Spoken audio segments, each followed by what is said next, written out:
going to stop sharing my screen.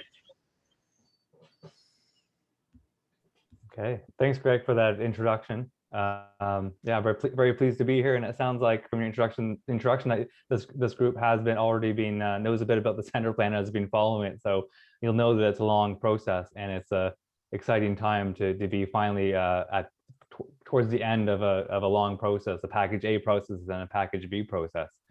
So what I'm planning to do over the next probably half hour to 40 minutes, and let's make sure I can advance the slides here. Oh, there it is. I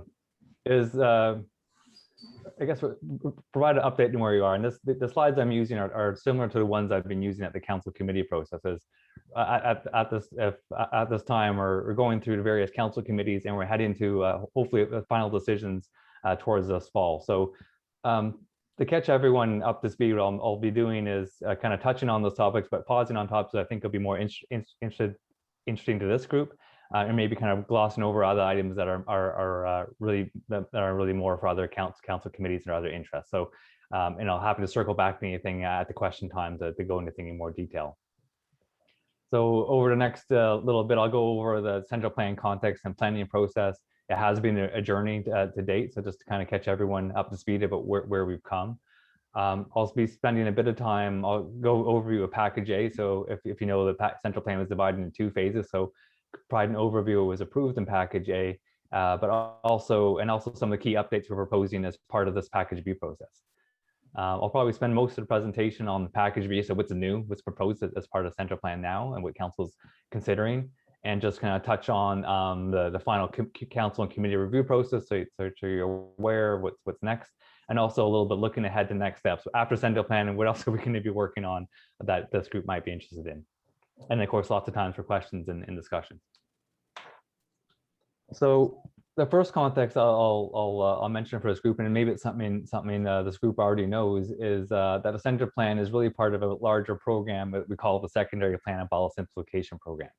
So you know, I think as real estate investors, you're probably familiar with some of the zoning and all the various land framework. And while we have one regional plan that's fairly up to date, what we call secondary plans, kind of the detailed zoning bylaws, are fragmented, they're out of date, and you know, they're certainly doing their job, but we certainly don't need 23 plans and 24 bylaws. That means there's duplication and inconsistencies, like different definitions of height. R1 zone means one thing on one side of the street, and another neighborhood means something different. I know we get confused as residents all the time, as well as developers and people buying private property because they think a certain zone means one thing, but it's actually a different area and it means something different. So, you know, I think we recognize this as a municipality, and it's one of our priority programs for planning and development is to consolidate and update them, streamline the administration or user experience, respond to the current challenges. You know, some of these plans were written 30, 40 years ago and don't reflect our current needs and wants. And you know, I explain this because the center plan is the first phase of this program. It's you know, and from there on, we're moving on to the other plans. So, you know, just to put the central plan in context of it, we're talking about the regional center, and that's the geography of the central plan. We're starting with this area in terms of the updating the bylaws, land use bylaws, for good reason.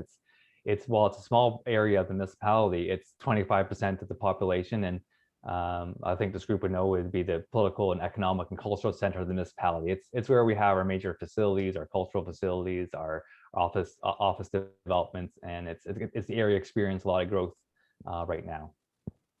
The regional plan targets at least 25% of growth to the regional center, and the integrated mobility plan, that we call the IMP, targets up to 40%. So there's reasons why the area, or why from a planning perspective, we're encouraging infill development into regional centers, because we already have good transit and shops and services and amenities. So there's certainly efficiencies to be gained by encouraging new housing in areas where there's already good services and access to transit. And just to see how we're doing in the last few years, between 2018 and 2020, we saw about 23% of the housing starts in the regional center. So a little bit under the targets that our regional plan is going for, although it does fluctuate from year to year.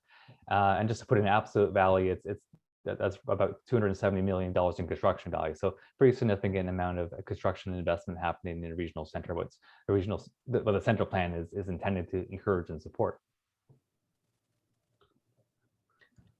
So I kind of mentioned this in the introduction. The central plan has been a bit of a process, and this slide starts at 2015. But I get reminded by the council committees that really the work on the central plan started earlier than that, when the downtown plan was being updated. It was, I could probably go back at over a decade to past work. But the central plan, as we know, it really started in 2015 with a series of background studies and community engagement. So not to forget about all the broad-based visioning that happened.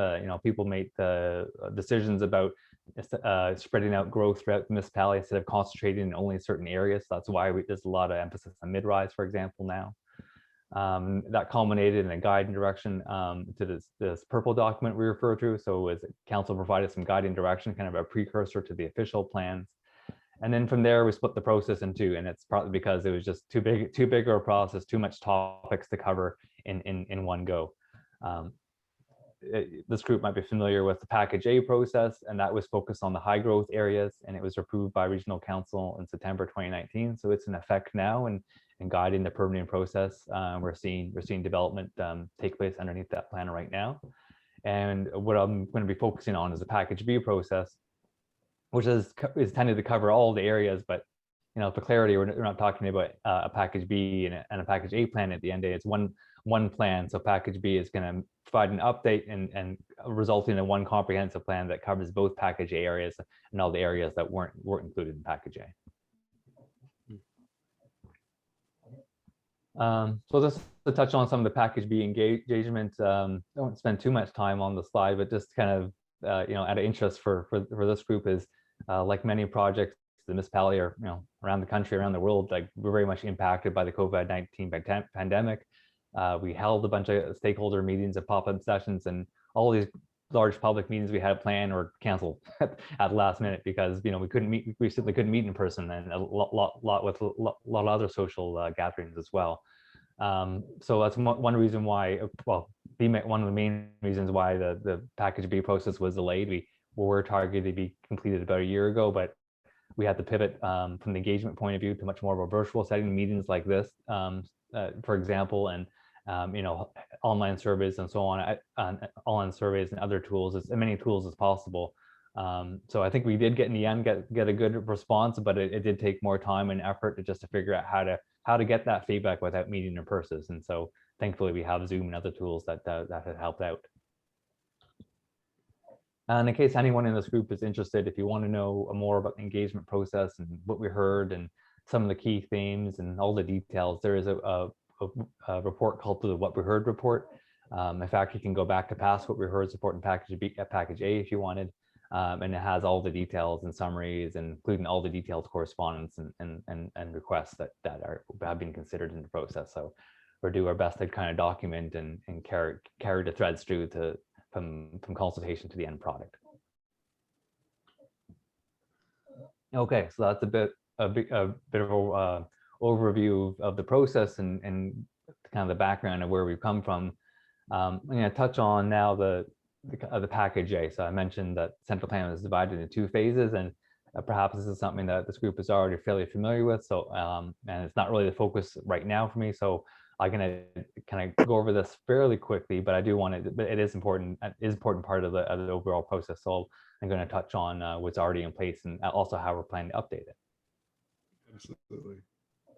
So the first kind of key part of Package A that was approved by council was establishing what we call a core concepts, really the kind of the overall themes or kind of key guiding directions of the center plan. And for the regional center, this includes complete communities. So being able to access shops and services, open spaces, ideally within walking distance of where people live.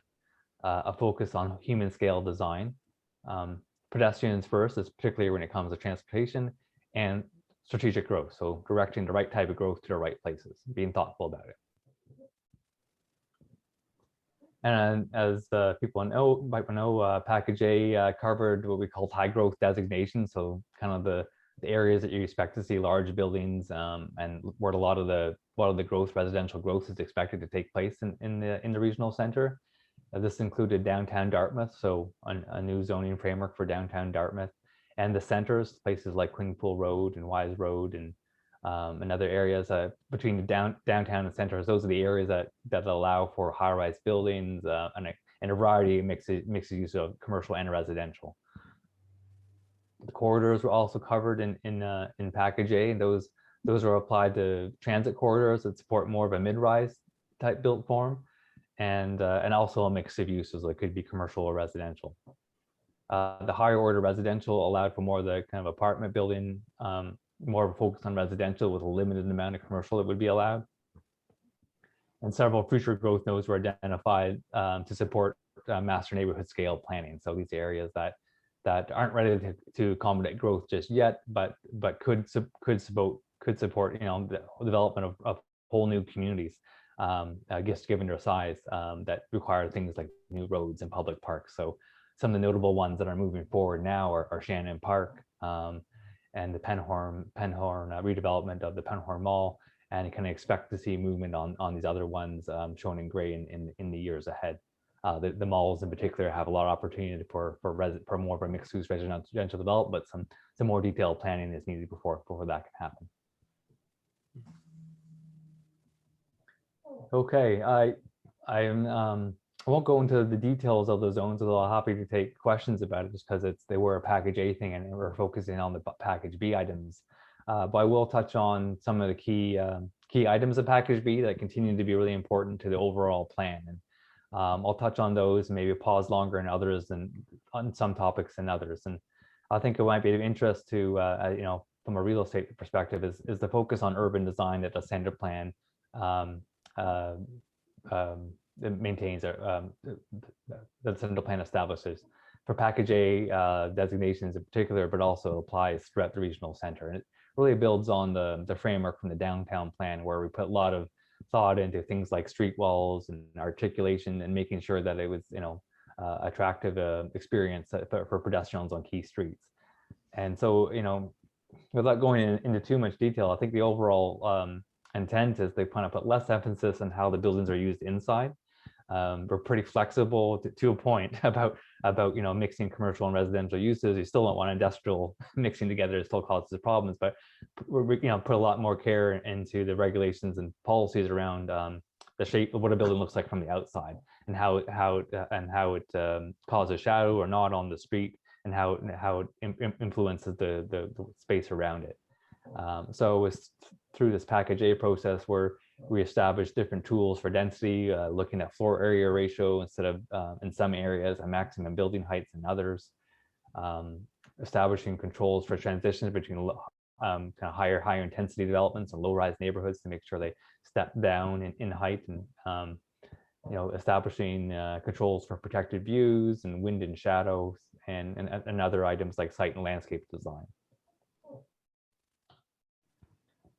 Culture and heritage is also a big part of the center plan, and that was included in Package A and also kind of built upon and through the Package B process. I guess the thing to emphasize for this group would be, I think sometimes our heritage designation to heritage properties are sometimes seen as a liability, that it's a cost to maintain, or maybe infringes on opportunities. And what the center plan does through the various tools like development agreement options and the bonus zoning, and also kind of design requirements, is to provide incentives to maintain the heritage. It's an important part of Halifax. It's something that makes Halifax unique, and something that brings visitors to it. So through our grant programs and the planning tools, there's a number of incentives put in place to provide more flexibility if the heritage resources are maintained. To encourage that to happen instead of the option of tearing down, which is always there if a landowner is willing to wait. The housing side is of course a big topic right now, as the housing crunch across the country, and Halifax is particularly facing this as well. The municipality has a certain role to play. We have certain powers, and other tools are really at the provincial or federal scale. But What we can do through the planning framework is make sure there's enough development opportunities. So increasing the opportunities for mid-rise to high-rise and also smaller scale developments in different areas, in different areas, and particularly those served by transit is a key focus of the plan as a way of promoting more housing in the regional center. There's also controls are for requiring a mix of unit types for high density for larger scale developments to make sure that there's also 2 and 3 units developments and larger scale developments instead of just all bachelors, for example. And you know, I'm trying to accommodate a variety of different housing types. Recognizing the municipality doesn't develop these, we can certainly reduce barriers to things like shared housing, which is a term we use to describe things like care facilities and kind of different types of living arrangements where facilities are shared, work living units and home offices. Backyard suites and secondary suites are permitted throughout the municipality now, and that's obviously important to regional center as well. And it's a big focus of the bonus zoning tools that I'll touch on in a bit later. But it's required money in lieu for affordable housing. The municipality collects and is now working to redirect towards the nonprofit sector to really hit the kind of the core housing needs. Economic development is kind of goes hand in hand with planning. It's an important part of shaping the regional center and supporting business. And part of one of the key goals of both the file simplification process and the Senda plan is to provide increased regulatory certainty and a streamlined review process. You know, when a plan is outdated and it doesn't necessarily meet current demands, it doesn't really help with that. There's always a rationale to change it in one direction or another. So just being clear about where we want growth and where we don't, and just streamlining the process where we do. Is one way of encouraging that type of development that we do want to see in the regional center. You know, including accommodating a wide range of large and small scale development opportunities. The support for commercial development districts that are, it's a tool for mitigating impacts of tax assessments in certain commercial streets. So that's something that our finance departments would take the lead on, but is enabled by this plan. You know, and things that I would note is like, you know, the urban design controls that I mentioned and the heritage protection is a way of supporting tourism. It makes it for an attractive place to visit and live. And that the overall livable communities that the Central Plan supports is a one way of attracting investment and talent to our region.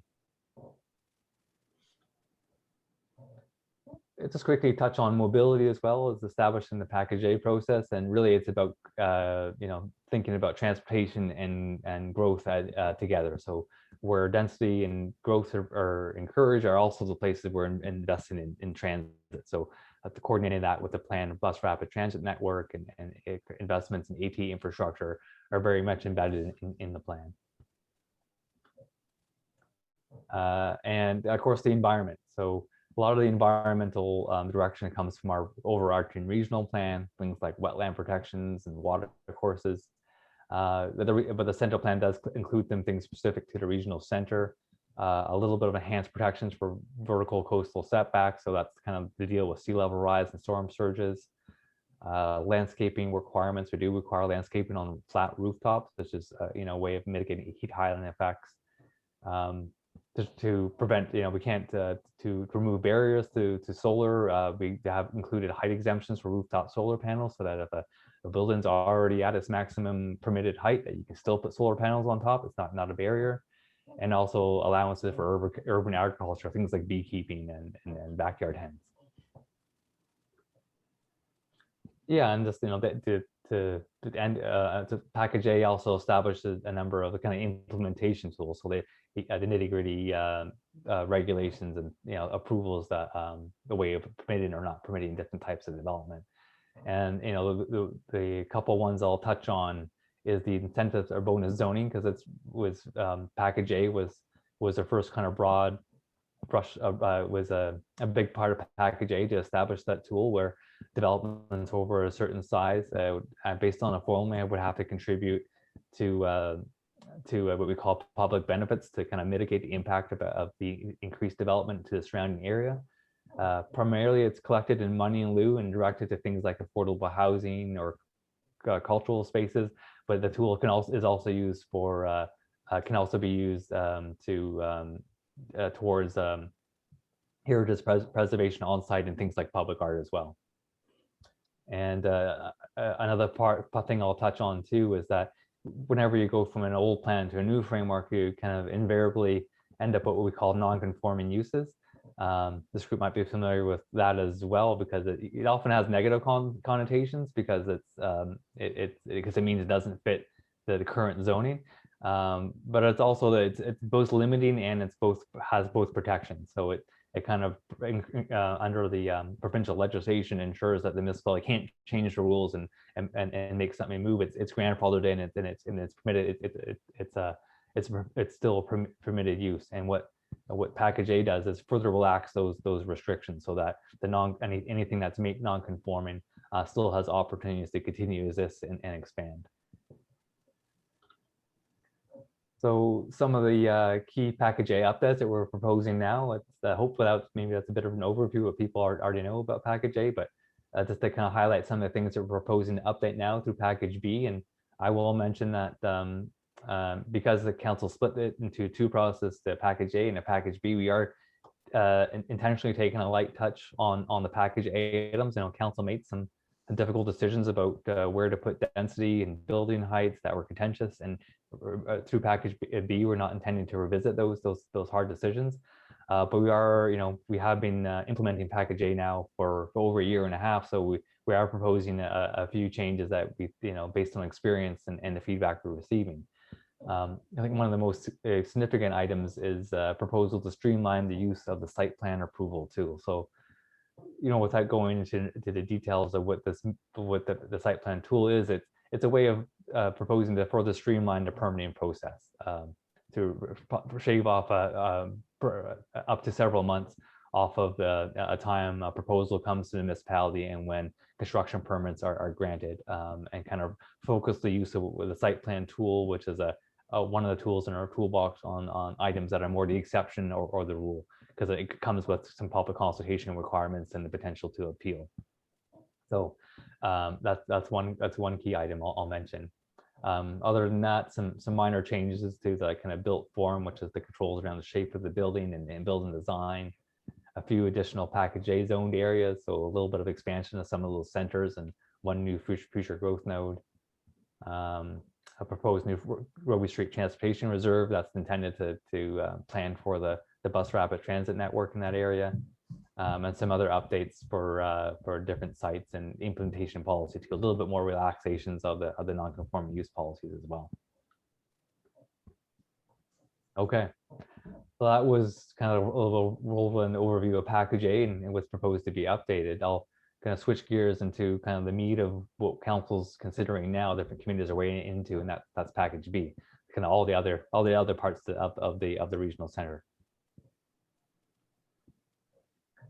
So what wasn't covered in package A is a big part of what makes the regional center interesting, and what we talk about complete communities is the parking community facility designation. So all the major public spaces, but it's also applied to things like public schools and community facilities in a kind of park-like setting. So it's not just about parks; it's the other facilities that also act as parks in some way or in that kind of green space setting. So that under that designation, we established two zones. There's a regional park zones that's applied to things like Point Pleasant Park, and then the more common park and community facility zone, which is applied to all the other kind of facilities and parks. And it's probably not a topic that maybe this group is that interested in, but just we have to zone park something, and really they think the main interest amongst community is more on the programming side. What would the municipality, what are you going to do with these spaces, and how are you going to invest in them? What about the facilities? And that's guided by what we call a regional center open space plan, which is and it will be undertaken by our Parks and Recreation Department to kind of support the investments in of the park spaces to coincide with the expected increase in residents in the regional center.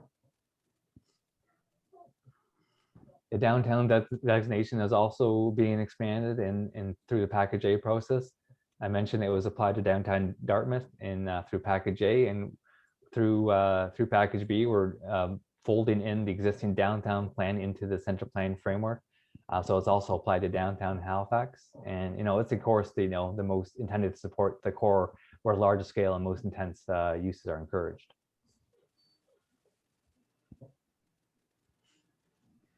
Well, the downtown designation establishes a downtown zone and kind of special controls around the different kind of architectural controls and building design, street walls, and so on. I will mention that unfortunately we couldn't quite fold in the entire plan. The Barrington Street and Old South Suburb Heritage Conservation District portion of the plan will live on, and that just has to do with the complexity of the Heritage Property Act framework. It requires a different process, so there is a downtown heritage conservation planning process underway now that is looking at kind of linking them together under one conservation district and also looking at the historic properties. And when that process is over, that the remaining portion of the plan is intended to be folded into the center plan framework, and that's probably a year and a half out. I'll also highlight that while the Cogswell area is included in the plan, there's still some more detailed planning to do for Cogswell area after the master infrastructure planning is completed. So decisions still need to be made about how tall the buildings should be and how tall the street walls should be and some of the more specific details. And we're planning to get underway with that work right after package B process is completed. And I'll just highlight some increased flexibility for the waterfront special area. So it's a downtown water parks where has pretty unique development needs. The established residential designations of the low density areas of the regional center is probably arguably the most kind of the biggest component of the package B process, because it covers just such a big area of the regional center, about a third.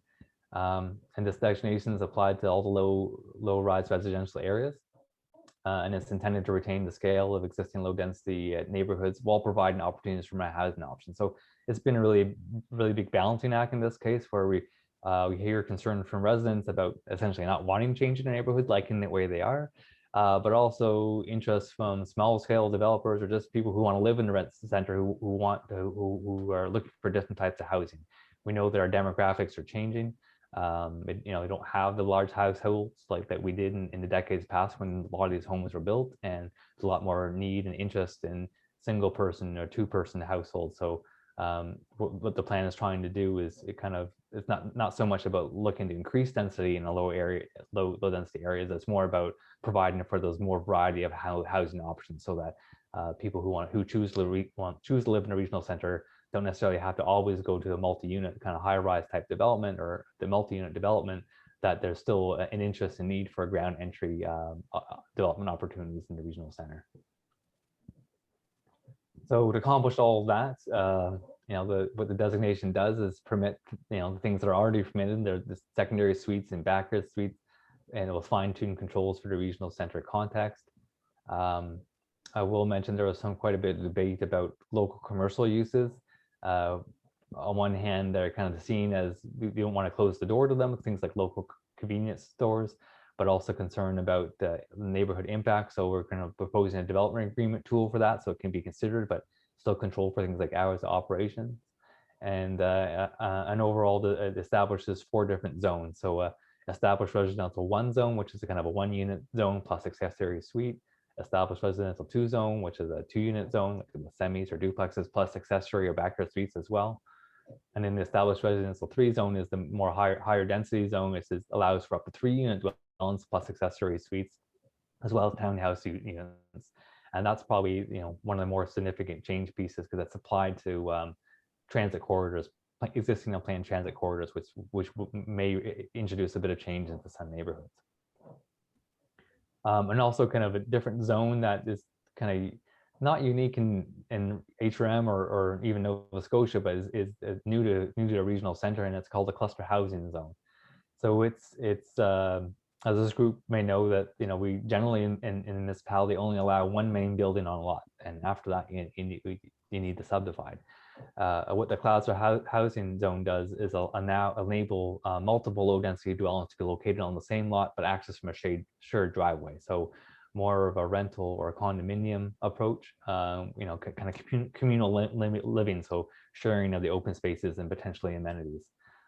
So this is in response to some interest from an affordable housing perspective, And it's actually reasonably common out in suburban and rural areas, but fairly new in an urban context. So it's applied to limited areas, but there's an opportunity to expand it to different areas through a rezoning process.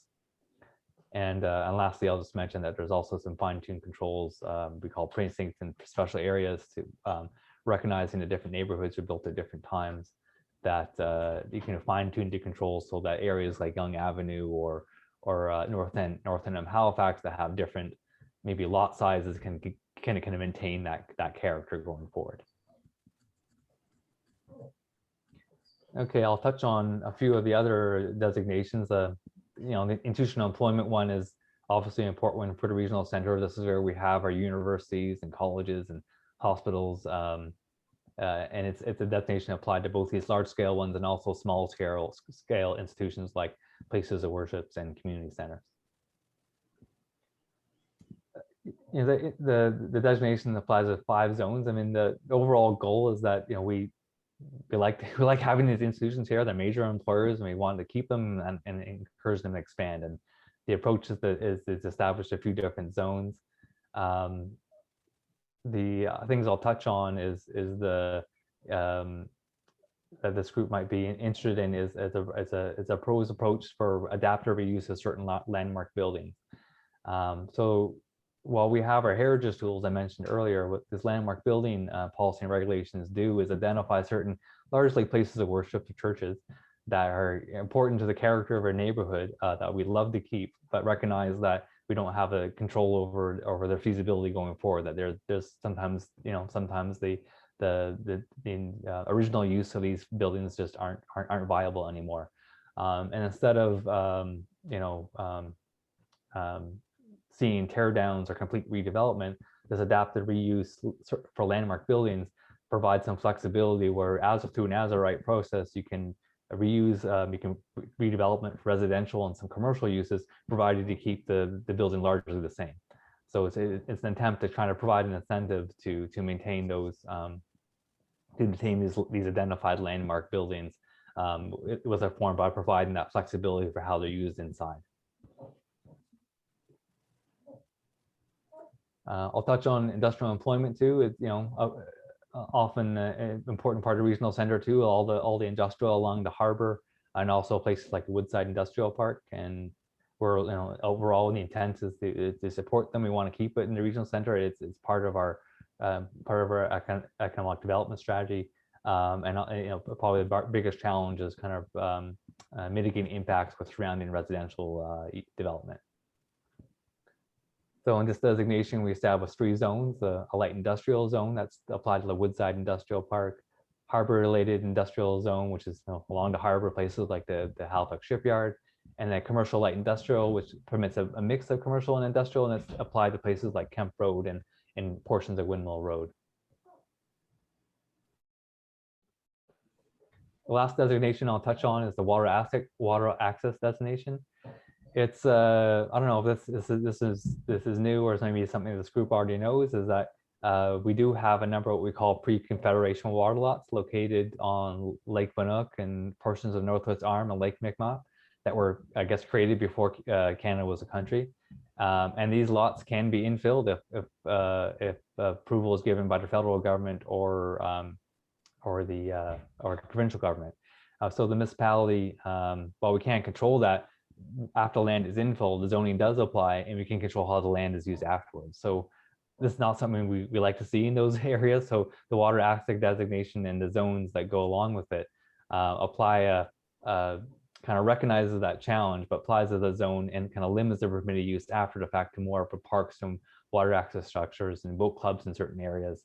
So that yes, the lands can be infilled, but after infilled is not as though you can put a large residential uses on it or other types of uses on it. So that's the main intent of this designation.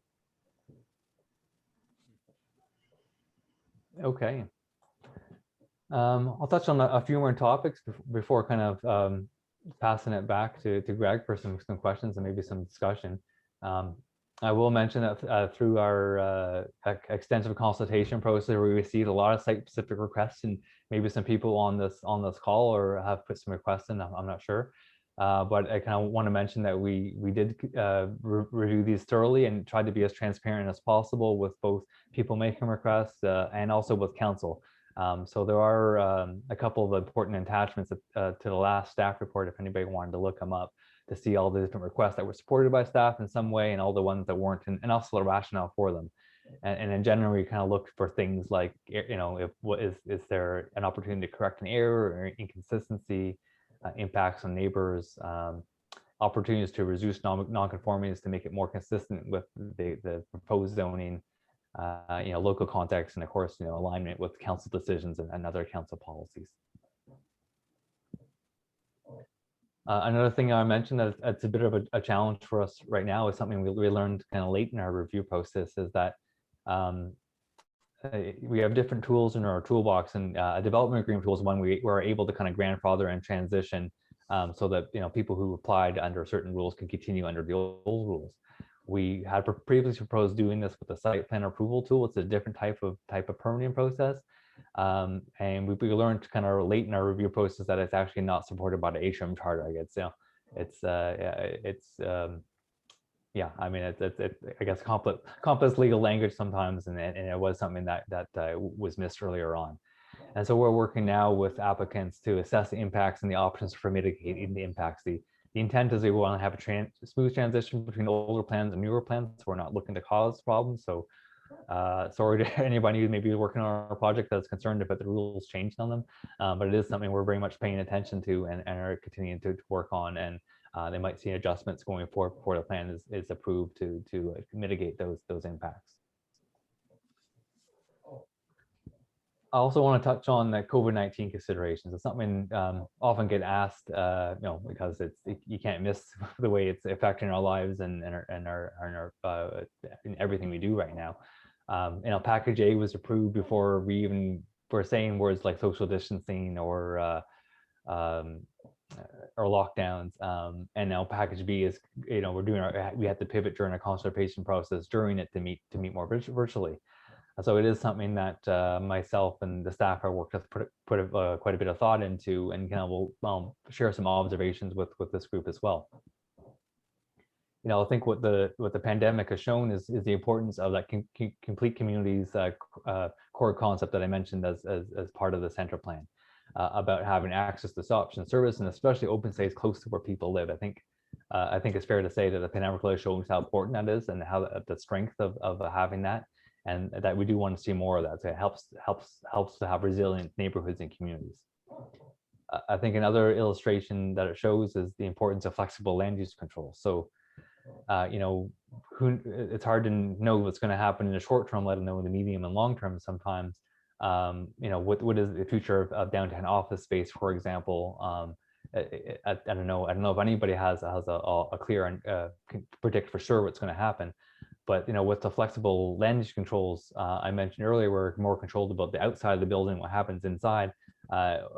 It reduces barrier to that change. There's obviously cost to go from an office building to a residential building, but from a zoning perspective, it'd be permitted in places like the downtown Dartmouth and in the centers I mentioned. So I think that's helpful to be kind of flexible to changing circumstances.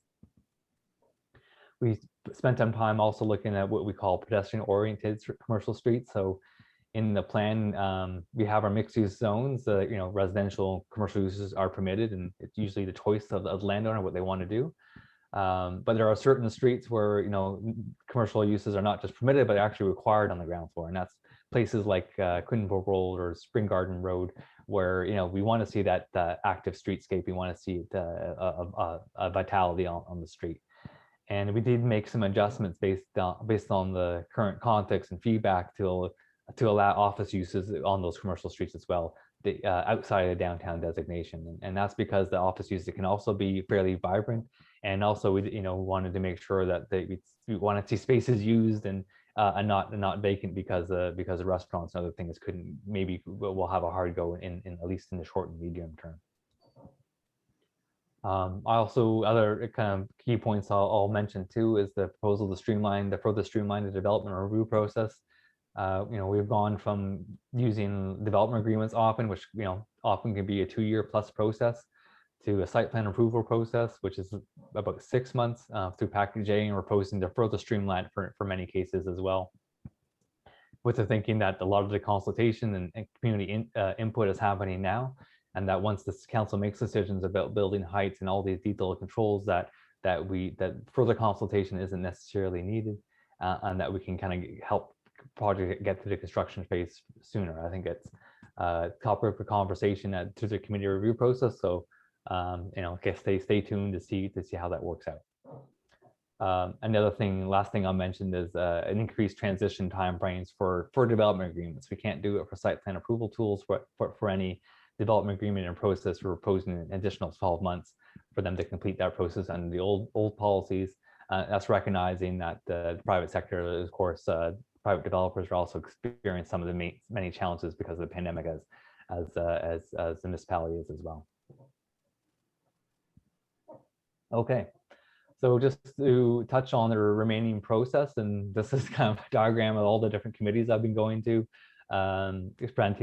providing a similar presentation, and we're getting different recommendations and feedback.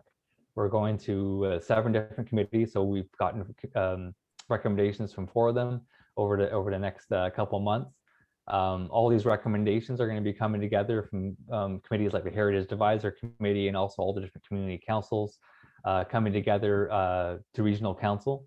So that regional council will kind of be considering them all and providing that they will provide the main direction to the staff on if and how to change the plan. And once they're comfortable, they will kind of give what we call first reading and advertise. And we're tentatively targeting a public hearing, kind of last opportunity for anybody to provide comments directly to regional council for late September 2001. So if we stay on this track, we are that the council will have a final vote in kind of September, maybe October, and the plan usually takes a few months to come into effect. After that, does have to be reviewed by the province. The central plan package B, including updates to package A, could be in place by late fall. Okay, I'll conclude kind of this presentation and be looking forward to the question time. But I'll conclude by kind of looking ahead past package B. So there's no end of work in terms of planning. There's always more to do. So what's on a horizon for the regional center and beyond. So a few things I'll mention for the kind of central plan context is, and I already touched on maybe on some of my previous slides, where there's a development of a downtown Halifax Heritage Conservation District. So to build on the 2 existing ones and taking historic properties and kind of have one more of a comprehensive approach for downtown Halifax. So that work's already underway. The central plan also proposes a number of heritage conservation districts. So they're kind of more of a neighborhood scale heritage plans, and there's about 13 proposed, and there's a work plan to kind of tackle all those in the coming years and over the next decade or so. I mentioned also there's more work to do in the Cogswell lands to kind of update the building heights and framework for that area. And circling back to my first slide, the secondary plan and bylaw simplification, all the patchwork bylaws and older bylaws we have in other parts of the municipality, that would be the next focus, is to get the central plan done. And the suburban councils are very keen to get moving on updating the suburban areas. So Eastern Passages to Bedford and Spryville areas, kind of taking the lessons learned from the central plan process and adapting them for the suburban context will be the next major piece of work. And that's a multi-year process would be. Lost my headphones. Hopefully not, because we're learning from experience. I think hopefully it'll be faster than the central plan process, but still a major piece of work for next step. So you can expect zoning updates for many years to come. And with that, I thank you for the opportunity to share a little bit about package B, where we've come from, what we're proposing now, and what council's debating and providing advice on right now. And with that, I'm going to stop sharing my screen and pass it back to Greg, and I'm happy to do my best to answer any questions. Fantastic. Thank you so much, Ben. That was very informative. I really, it's interesting to hear a recap on part A of the package as well. you know, and I'll probably start questions off myself by asking, you know, since the implementation of A and the updates on A, how is the process? I know you're faced with many challenges with a pandemic, a new system, and, you know, resources being taxed very heavily. How is the implementation going, like for projects on the go currently? Yeah, great question. I mean, it's like, yeah, there's a bunch there's a bunch of different things going on in the municipality, and like one of them is like the interest in development has just gone up. So the volume of permits coming in has really been stretching our staff. So I think for the package A areas, I think the lessons over the past year and a half has been that you know, I think it's probably two key things I mentioned is one is that it does seem to be working in terms of we're seeing interest in development in areas where we want to see it. So you know, Wise Road, for example, where it's an area that's kind of lots of opportunities. We are seeing development proposals come in. They're using the pretty wide open permissions and proposing, you know, pretty significant developments that I think we'll see there in a few years. That's, you know, one example of many of kind of the positive things that are happening with package A. And then I think on the flip side, I think we're also learning from some of the experiences with the challenging. I think the prime one is that I mentioned that we're proposing to streamline is the use of the site plan approval tool, which kind of has been a challenge in some ways, creating some frustrations for neighboring residents because they're involved in the forum and maybe feel like they have a say on things like building heights, but really they're only being consulted about defined details, you know, and even then it's still fairly prescriptive. So we're getting appeals on things through that process that are really about whether the project should go forward at all or not about those details, and that's, I think, frustrating for all, can be frustrating to all involved. So that's one of the reasons why they're proposing that streamlining process. So trying to learn from that, it's more of a process lesson than it is than the details. And then I guess maybe a third thing I mentioned is that through our permitting staff and also from the developers and designers, where there are some regulations that had good intentions, but maybe were unnecessarily prescriptive or didn't take into account the various situations. So one of the refinements that I mentioned for that we're proposing is to, for example, accommodate sloping conditions a little bit more flexibly than we had in the package A. So I think we kind of heard that the flexibility we have in package A doesn't, you know, recognize HRMs. We're a hilly place, and there's not many places that don't have some sort of slope, and so it's increasing some flexibility around those items. So I think there's you know, definitely some good things happening, but also some fine tuning that we're, you know, it's maybe the benefits of having delayed package B is that we're able to learn from those and probably make some more substantial refinements than we maybe would have a year ago. Yeah, no, that makes a whole lot of sense. You guys have been, you've had your challenges put in front of you, absolutely. But I think you're right. Having the delay of package B and allowing some time to learn from package A and the update on A, you know, has helped you guys a little bit. So I'd written down a few things. Low rise residential, you know, that probably hits to a lot of the people listening in this group. You know, what are some of I guess the biggest things for people to, I know that one thing I had read about was parking and the requirements for parking. Can you speak a little bit about that? Oh yes, yeah, absolutely. I mean, overall the approach has been to reduce the municipality's involvement in telling people how much parking they should have Yeah, is the overall approach. So in package A, there on those higher density areas, it was often not required at all, or if it was required, is definitely less than it was. And in low rise areas, it's a similar. On low density areas, we don't require parking. You don't have to have parking. But we do want it, you know, we do require a certain amount of landscaping in front. So we don't want the whole yard covered in parking. But really it's fairly hands-off approach to parking, and that's carried forward into low density areas as well. Yeah, awesome. I think our group is being a little quiet. We have a lot of participants here and they're usually full of questions. So you must have a very informative presentation. that these guys are keeping quiet. So I'll keep going with some of the stuff. I mean, I'll take advantage of this and ask the questions that I have here. You mentioned bonus zoning. Can you talk a little bit more about this bonus zoning? That'll probably intrigue, our listeners. Any benefit, I guess, to our developers and our investors. Words like bonus really it's attractive. Yeah. Well, and I guess I should be honest that I think the reaction from the development community is negative.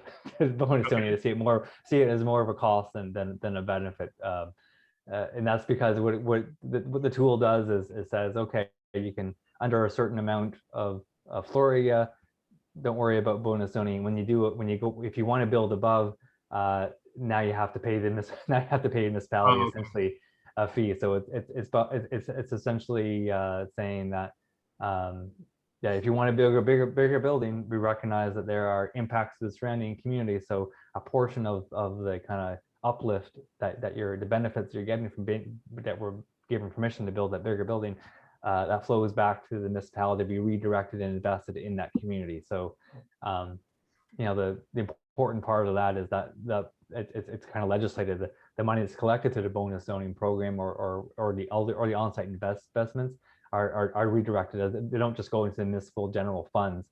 It's if it's collected for affordable housing, it has to be used for affordable housing. And because the municipality's constraints, we can't partner with private sector developments. Right now it is flowing to the nonprofit sector. We're working on, I guess, a grant program to do that. And I mean, really, if you look at it, on the positive side, you're able to go a little bit above and beyond, increasing your density on your property at the same time. So I still think it's a positive. It's allowing developers to do a little bit more with less space. Yes, yeah, that's the intent behind it. Non-conforming expansion. So you had mentioned under non-conforming uses. What are the opportunities for expansion under the non-conforming use? I know before, if you made any major changes to a non-conforming use, it would have to conform.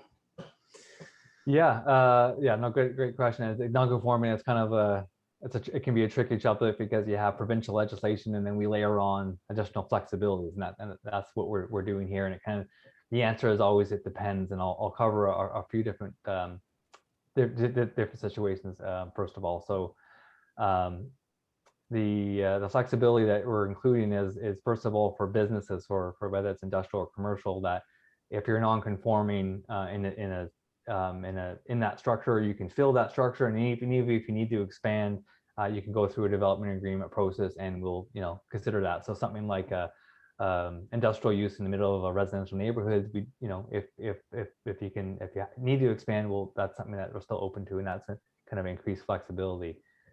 We also provide some flexibility, what we call non-conforming structure. So maybe the use of the building is fine. It's that the building's right on the property line, or it's even encroaching somewhere. As long as you can still expand those buildings, just don't make the non-conformity worse. So if you're on your neighbor's property line on one side, but you got lots of space in the other, go ahead and expand the other direction, but don't go any closer to your neighbors is the approach there. And we also included some specific flexibilities in the low density areas, recognizing that these are people's major investments, these are people's homes, so that any non-conforming, if you may know that under provincial legislation, non-conforming uses and structures are protected, but if they're 100% burned down, then you have to rebuild it to the new standard. We're allowing, and for low density areas, now you can rebuild it exactly the way it was, or similar to where it was. And even for non-conforming kind of multi-unit, the kind of multi-unit building in the middle of low density areas, it's protected so that they don't want people to lose their investments. If heaven forbid something terrible happens, that it still can be put back generally to where it was. And also allowing like a non-conforming low density use like a townhome isn't allowed in the new proposed zone, that's allowed to expand as well. So we're trying to update the framework and have a consistent zoning, but at the same time not putting undue hardships on property owners that maybe in a situation where it's, it was permitted from years past, but isn't necessarily the right fit now. We're not looking to cause hardships for those situations, but providing reasonable flexibilities by relaxing those non-conforming restrictions. Hopefully it's not too much getting into the weeds. Yeah. I had one situation where it was a 3-unit in central Halifax, and they bought it and converted it into a 2-unit. It was legal non-conforming on the third, and they had asked if they could put it back into a third to sell it. And I honestly, I didn't know the answer at the time. So would this allow that to happen if it went from from A to B? They went from like a 3-unit to a 2-unit, and then they wanted to go back to a 3-unit. Yeah. No, I don't think so. I think it's like once you, like, if you go from underneath the ability. Yeah, if you make it not non-conforming anymore, then you lose that. Then you lose your protection. Then you're conforming, and now you can't. Then you can't just go, well, I want to go back to where it was 5 years ago, or whatever it is. It doesn't work. I'm going to conform, but then I want to be a non-conformant again. Yeah. No. Yeah. I guess the answer would be sorry. They didn't. They were just curious about their options at the time because they were moving in and they wanted to make one large unit for themselves and then rent out the other. Yeah. And it was grandfathered since like 1942, I think, or something. It was really old.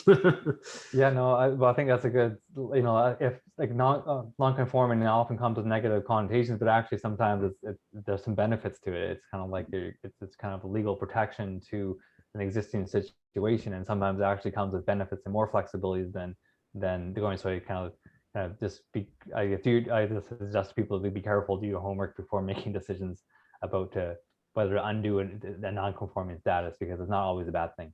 Oh, absolutely. It's like in real estate, we deal with, they call them restrictive covenants. And we've just over the years have started using the word protective covenants, right? It's kind of the same thing. It's not a negative thing. It's there to protect you. And in this situation, you're allowed to do something, that's grandfathered in. It's an advantage, not a disadvantage. Yeah. I think there may have been a few questions that came in from our chat here.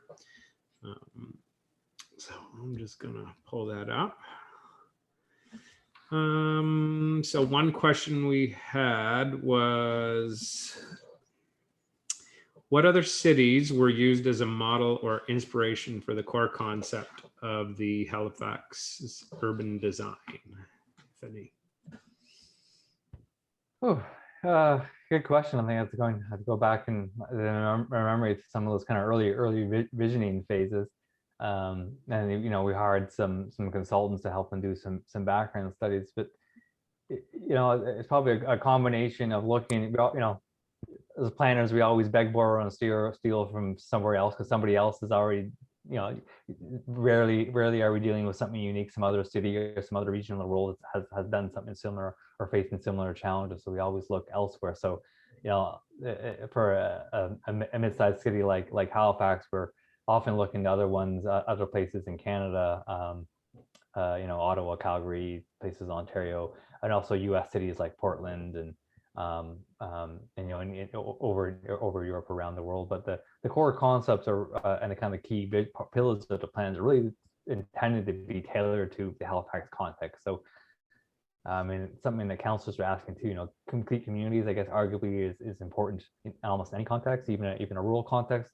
The scales might be different, but it was important for the regional center. So it's partly a combination of learning from others, but really the intent of the core competencies are to be unique to the regional center and to be unique to Halifax. So while the overall themes might be repeated, you might see them in different cities, how they're applied here in the regional center of Halifax is very much tailored to our context.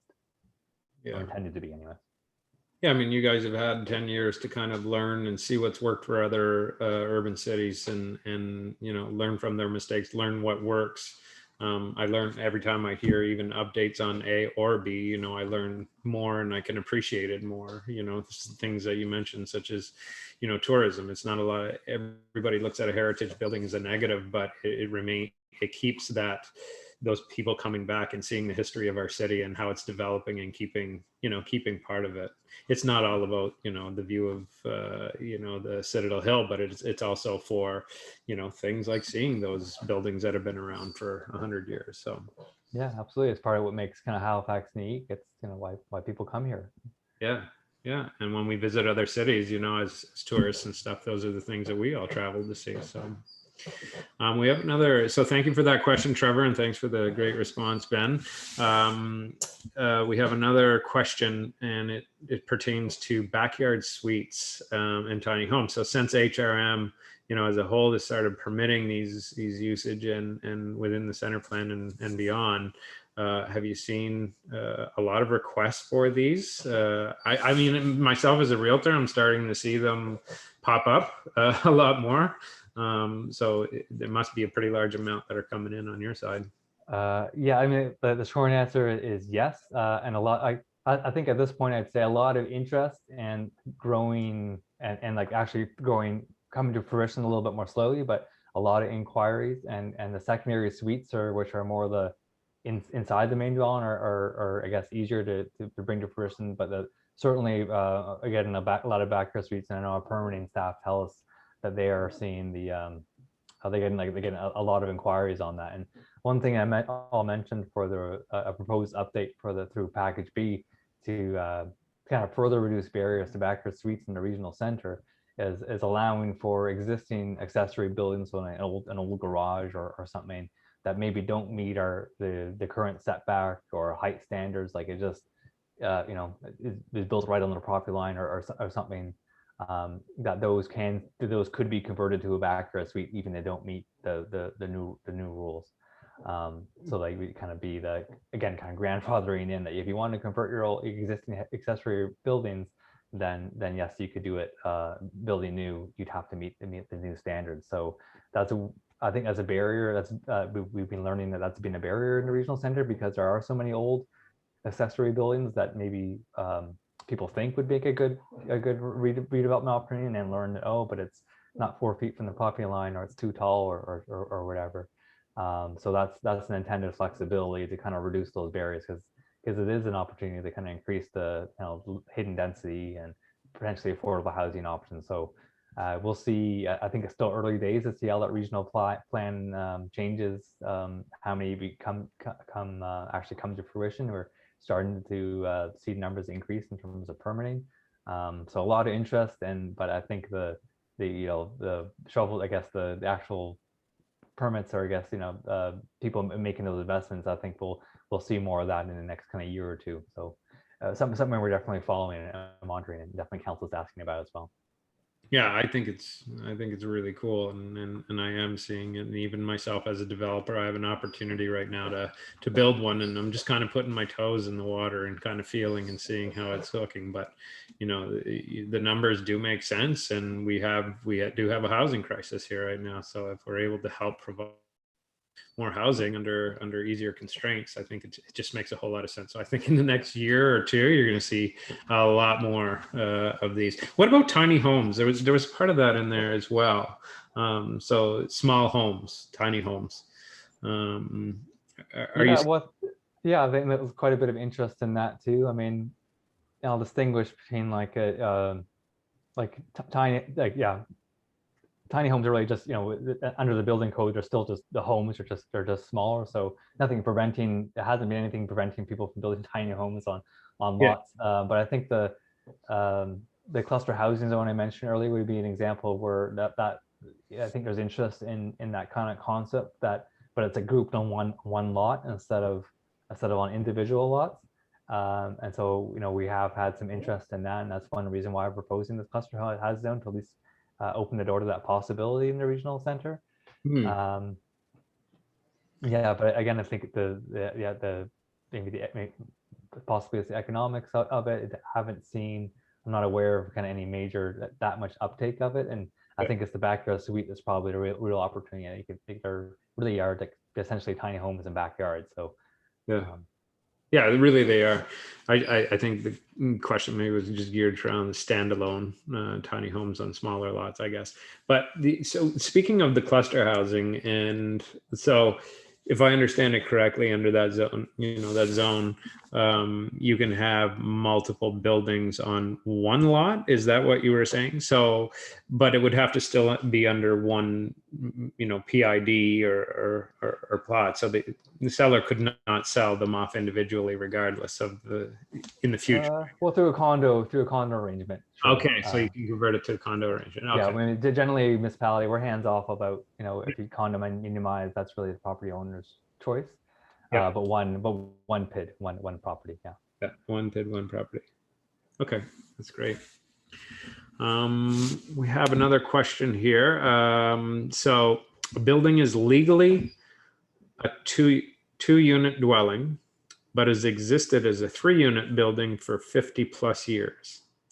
If major renovations are done that require permits, is that building considered legal, non-conforming, or would it be forced back to a 2-unit? I think I follow this question, and Greg, I think I guess it's back to Trevor here.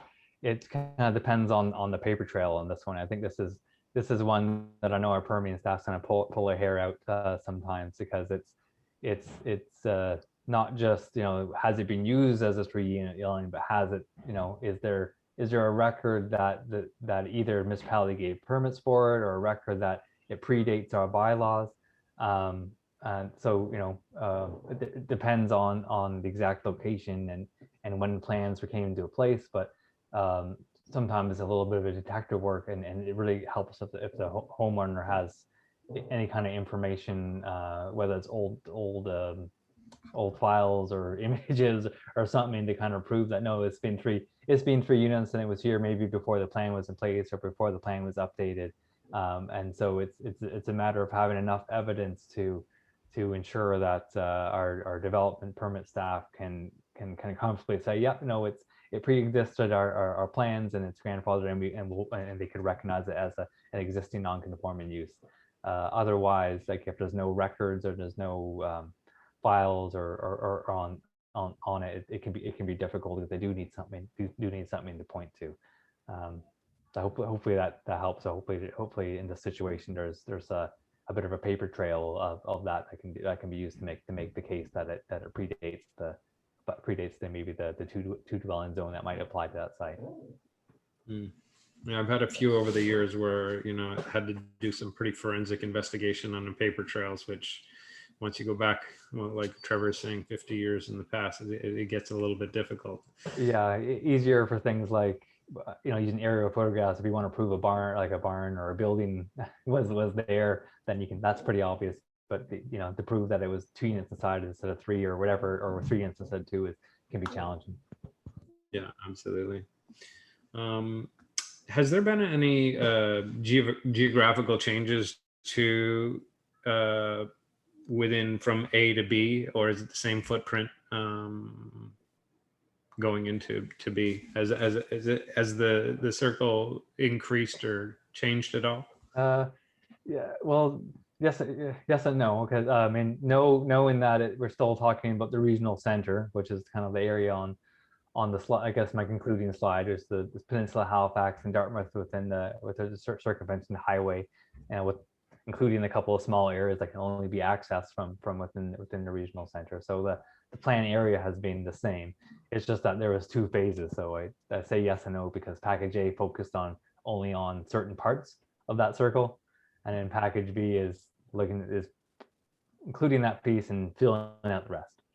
But the overall circle, I guess, the regional center, the area the plan has been focused on, hasn't changed for quite some time.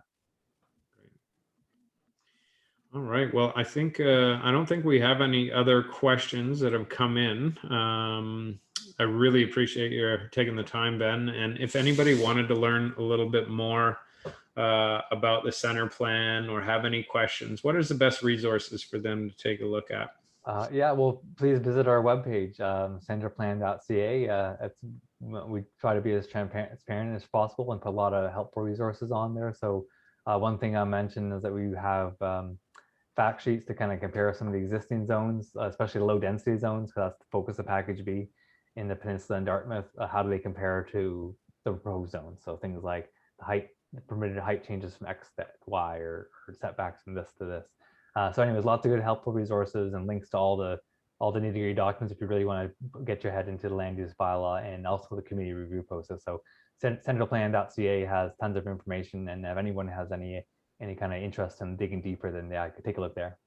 Yeah, it's very, like, I've been on the site several times, and it's a wealth of resource on that site. And is the presentation that you had is on there as well? There should be all sorts of links. Like, I know I'm going through a number of different committees and council committees. They're all live streamed now and posted, so you can always go back and look at them. But there's also some different videos and posted in there. So it's a good place to start, and then you can always also follow the council committee and decision making process too. Awesome. Well, thanks again, Ben. Appreciate your time, and thank you everybody for coming out and taking part.